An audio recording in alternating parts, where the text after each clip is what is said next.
Hello दोस्तों, मैं सतीश नाथ स्वागत करता हूं आपका आपके अपने YouTube channel gateway of success पर फिर से। इससे पहले मैं आपके सामने हिंदी में पार्ट नंबर 4 में हमने शब्दों के प्रकार पढ़े थे। शब्दों के प्रकार को ही हम आगे ले जाते हुए आगे पढ़ेंगे। इसमें इससे पहले हमने शब्दों के 4 प्रकार पढ़ चुके हैं। अर्थ के आधार पर पढ़ा था हमने, रचना के आधार पर पढ़ा, रूप परिवर्तन के आधार पर पढ़ा था। अब हम पढ़ेंगे उत्पत्ति के आधार पर पढ़ा था। हम 5वां प्रकार पढ़ेंगे प्रयोग के आधार पर। किसके आधार पर? प्रयोग के आधार पर। तो प्रयोग के आधार पर शब्द बहुत सारे प्रकार के होते हैं। कितने? 8 प्रकार के होते हैं। तो हम इसको विस्तृत चर्चा करेंगे, इसकी पूरी विस्तृत डिटेल चर्चा करेंगे। तो आते हैं हम प्रयोग के आधार पर शब्दों के प्रकार पर। ठीक है, तो सबसे पहले प्रयोग के आधार पर शब्दों के प्रकार होते हैं कितने? 8। टोटल 8 प्रकार के होते हैं। ये बहुत ही इंपॉर्टेंट है, ये वाले प्रकार बहुत इंपॉर्टेंट है। इन्हीं से क्वेश्चन बन के आते हैं एग्जाम में। तो देखते हैं संज्ञा, सर्वनाम, विशेषण, क्रिया, क्रिया विशेषण, संबंध बोधक, समुच्चय बोधक, विस्मयादि बोधक। ये टोटल कितने प्रकार हुए? 8। इन 8 की हम विस्तृत चर्चा करेंगे। तो एक एक टॉपिक को हम आराम से बिल्कुल ध्यान से वीडियो को लगातार देखते रहना हमारे, और चैनल को ज्यादा से ज्यादा लाइक, शेयर एंड सब्सक्राइब करना। ठीक है, तो 8 प्रकार होते हैं। सबसे नंबर पहला किसका आता है? संज्ञा का प्रकार। संज्ञा शब्द प्रयोग के आधार पर शब्दों के प्रकार 8 होते हैं।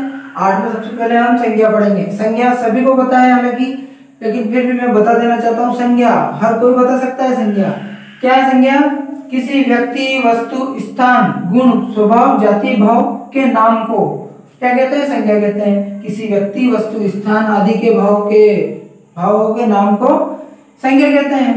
किसी व्यक्ति, वस्तु, स्थान, गुण, स्वभाव, जाति, भाव के नाम को क्या कहते हैं? संज्ञा कहते हैं। जैसे कि पुस्तक, बिल्ली, दूध, पीतल, लंबाई आदि बहुत सारे ऐसे संज्ञा शब्द है। किसी व्यक्ति, वस्तु, स्थान आदि के नाम को क्या कहते हैं?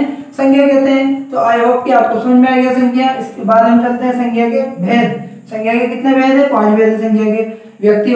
व्यक्तिवाचक संज्ञा, जातिवाचक संज्ञा, भाववाचक संज्ञा, समुदायवाचक संज्ञा और एक और द्रव्यवाचक संज्ञा। इन 5 की भी हम पूरी विस्तृत चर्चा करेंगे। तो सबसे पहला आएगा हमारा व्यक्तिवाचक। नाम से क्लियर है, जो किसी विशेष व्यक्ति की बात होती है जिसमें उसे क्या कहेंगे हम? व्यक्तिवाचक संज्ञा। जैसे कि देखना, व्यक्तिवाचक संज्ञा की डेफिनेशन क्या है यहाँ पर? जिस संज्ञा शब्द से किसी विशेष व्यक्ति, वस्तु तथा स्थान का बोध हो। जिस संज्ञा शब्द से किसी विशेष व्यक्ति, वस्तु या स्थान का बोध हो, क्या कहलाता है? व्यक्तिवाचक संज्ञा कहलाता है। व्यक्ति मतलब किसी विशेष व्यक्ति की बात हो रही है। जैसे कि महात्मा गांधी, अभी कुछ ही दिनों पहले निकला है हमारा 2 अक्टूबर, महात्मा गांधी जी का जन्म दिवस था। 2 अक्टूबर 1869 को उनका क्या हुआ था? जन्म हुआ था। ये विशेष व्यक्ति इसलिए क्या है? व्यक्तिवाचक संज्ञा है। ठीक है, विशेष व्यक्ति के लिए। महावीर स्वामी जी, इंदौर, बहुत सारी जगह इंदौर। किसी वस्तु का नाम भी आता है। वस्तु में चाबी को भी क्या है? व्यक्ति उसमें रखेंगे हम व्यक्तिवाचक संज्ञा में, क्योंकि विशेष है वो अपने आप में। ठीक है, तो इंदौर, महात्मा गांधी, महावीर स्वामी, ये बहुत सारे उदाहरण हो सकते हैं। ऐसे एग्जाम में आते हैं, कोई सा भी उदाहरण दे देंगे हमें और बोलेंगे कि इसमें कौन सी संज्ञा है, तो हमें बताने में थोड़ी प्रॉब्लम आएगी, इसलिए हम इस पर चर्चा कर रहे हैं। अगला जातिवाचक संज्ञा। जातिवाचक संज्ञा किसे कहेंगे? जिस संज्ञा से संपूर्ण जाति का बोध हो। जिस संज्ञा से संपूर्ण जाति का बोध हो। संपूर्ण जाति मतलब प्राकृतिक जाति। कैसी? प्राकृतिक जाति, नेचुरल। जिस संज्ञा से संपूर्ण जाति का बोध होता है, मतलब पूरे ग्रुप का बोध होता है। जैसे कि दल, एक पूरा दल है, तो उसे क्या कहेंगे हम? जातिवाचक में रखेंगे। जैसे कि मनुष्य, अब मनुष्य कोई विशेष एक व्यक्ति का नाम तो है नहीं, बहुत सारे मनुष्य हो सकते हैं। ऐसे ही लड़का अगर मैं पर्सनली नाम लूं रमेश, तो वो आएगा हमारा व्यक्तिवाचक में, लेकिन हमने रमेश कहा ही नहीं, यहाँ पे क्या कहा है? लड़का कहा है। ठीक है, तो आई होप कि आपको समझ में आ रहा होगा। लड़की भी एक विशेष व्यक्ति नहीं है, लड़की एक पूरी जाति का नाम है। ऐसे गाय भी बहुत सारी प्रकार की होती है। तो ऐसे बहुत सारे उदाहरण हैं जो कि एग्जाम में आते हैं कि जैसे कि मनुष्य को कौन सी संज्ञा, मनुष्य में कौन सी संज्ञा है, तो हम बता देंगे। हमने ये आज समझा तो हम एग्जाम में आसानी से कर देंगे कि मनुष्य में कौन सी संज्ञा है? जातिवाचक संज्ञा है। तो नोट डाउन कर लें, या फिर आप स्क्रीनशॉट भी ले सकते हैं इसका। इसके बाद हम संज्ञा के 3 प्रकार के बारे में और चर्चा करेंगे, भाववाचक, समुदायवाचक और द्रव्यवाचक। आई होप कि आपको उम्मीद है कि ये पहले से पता होगा, लेकिन कुछ नया इसमें मैं आपको बताऊंगा, तो ध्यान से देखना। इसको कर लीजिए, आप स्क्रीनशॉट ले लीजिए। और हाँ, शिकायत आ रही थी कुछ की कि आवाज में दिक्कत आ रही है, तो वो प्रॉब्लम अब आज आगे से नहीं आएगी आपको। और हमारी कोशिश रहेगी कि हम आपको ज़्यादा से ज़्यादा सुविधा प्रदान करें हमारे YouTube चैनल पर। तो आप हमारे चैनल को लगातार देखते रहें, हमारे वीडियो को लगातार देखते रहें, ठीक है।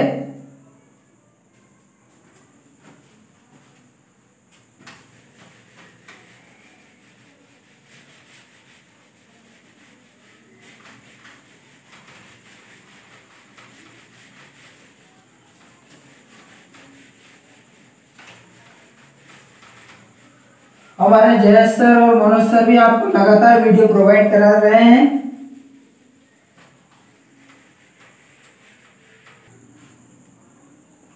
जातिवाचक और व्यक्तिवाचक हमने देखा था, अब हम आते हैं भाववाचक संज्ञा पे, ठीक है।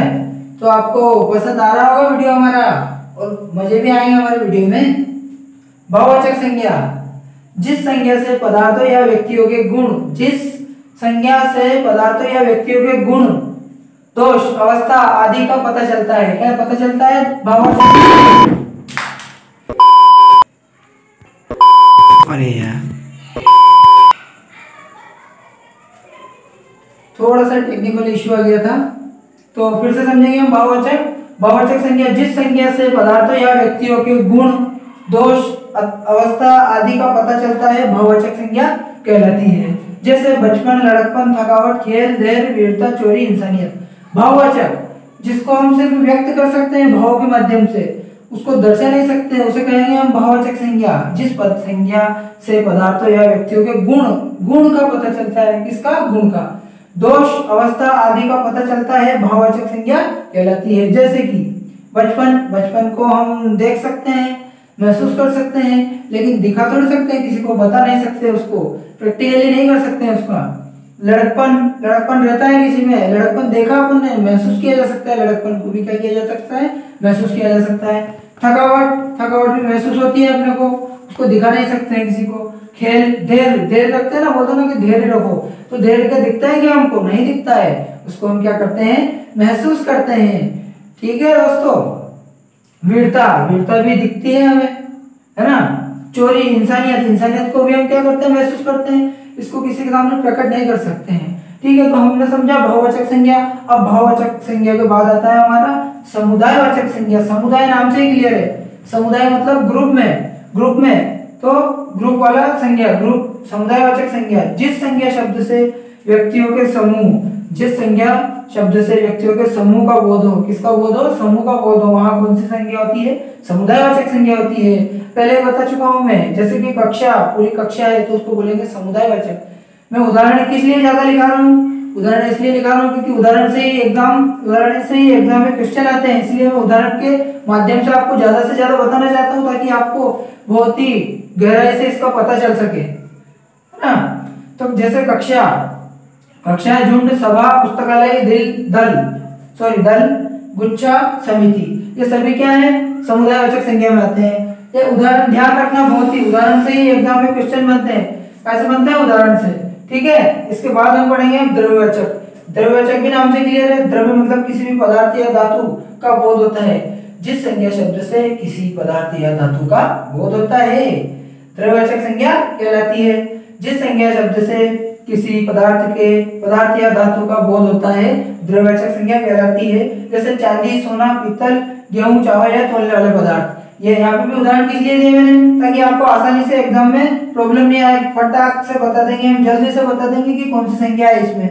सोना, चांदी, नाम आ गया कि पीतल में कौन सी संज्ञा है, तो क्या बताएंगे हम? द्रव्यवाचक संज्ञा, क्योंकि हमने पढ़ चुका है, पूरा डिटेल में विस्तृत किया है, पांचों संज्ञाओं के प्रकार विस्तृत किए हैं। व्यक्तिवाचक, जातिवाचक, भाववाचक, समुदायवाचक और द्रव्यवाचक। तो दोस्तों उम्मीद करता हूं कि आपको मेरा ये लेक्चर, ये टॉपिक समझ में आया होगा। इसके बाद हमने शब्दों के प्रकार पढ़े थे, 5 प्रकार पढ़ चुके थे, ये 5वां प्रकार चल रहा है हमारा, ठीक है। प्रयोग के आधार पर चल रहा है, प्रयोग के आधार पर हम पहले पे अभी संज्ञा पढ़ रहे हैं। क्या पढ़ रहे हैं? संज्ञा के 5 प्रकार हमने डिस्कस किए। अगले टॉपिक में पार्ट नंबर 6 में हम सर्वनाम पढ़ेंगे। तो दोस्तों उम्मीद करता हूँ कि आपको आज का टॉपिक समझ में आया होगा। इसी के साथ मैं आपसे यहाँ पर विदा लेना चाहता हूँ। धन्यवाद, थैंक यू।